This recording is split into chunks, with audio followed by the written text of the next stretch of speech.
On 5 Live today, we shift your attention to what happened in Ahmedabad, where a horrific act of violence has unfolded inside a school.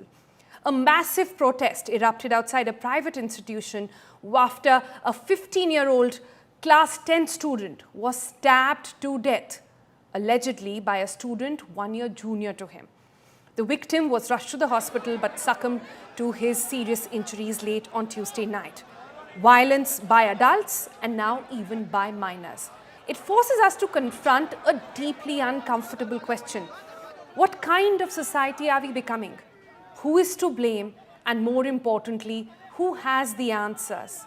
How do we bring about change? The next report takes you through all of that.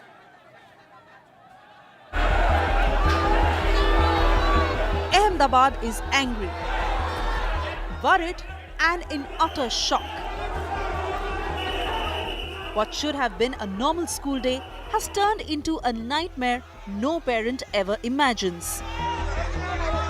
A 15-year-old class 10 boy lies dead. His killer, a class 9 junior. The school, Seventh-day Adventist in Khokra. Now the school is shut. There is public outrage, and the city is asking, how did this happen? So what exactly happened? A week before the first clash, the spark was small. The victim's cousin reportedly had a minor scuffle on the staircase with a class 9 student. Nothing violent, just schoolyard pushing. But things did not end there. The victim steps in. The class 10 student, protective of his cousin, later confronted the younger boy. Not aggressively, according to classmates. He just asked the junior why he pushed his cousin. But the younger boy took offense. He did not forget. He allegedly held a grudge. August 19, the attack. It was a Monday morning. The class 9 student came to school armed with a knife. He waited near the school gate, then attacked the class 10 student without warning. Multiple stab wounds, blood on the ground. Teachers rushed him to the hospital. He did not survive.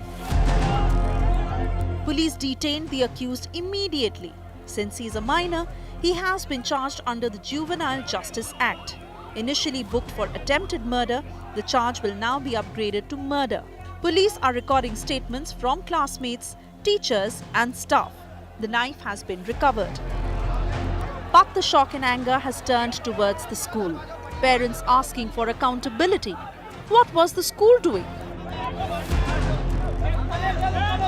Why wasn't the initial conflict reported? Why were there no counseling or disciplinary actions? How did a student bring a weapon onto campus unnoticed? The district education officer has issued a show cause notice. CCTV footage is being collected. The school is temporarily shut. For many, this case feels eerily similar to the plot of the recent film Adolescence, a schoolyard dispute, escalating tension between teenagers, and a final act of violence that changes their lives forever. Being accused. But this isn't fiction. This is real. A young boy is dead. Another may spend his youth in custody. And 2 families are shattered forever. But this incident also raises a much deeper, far more urgent question. What's driving this violent streak in our kids? Why are children resorting to knives, fists and threats to resolve simple disputes? What's fueling this kind of rage? Is it the unfiltered aggression children consume on social media? The emotional disconnect in parenting? The lack of psychological support in our schools? Or is it simply a society that has stopped teaching our boys and girls how to handle anger, rage and violence? The jury is still out. But whatever the cause, this cannot be dismissed as yet another school incident. A life has been lost. Another will never be the same. And the country has been jolted awake. Sonal Mehrotra Kapoor for India Today.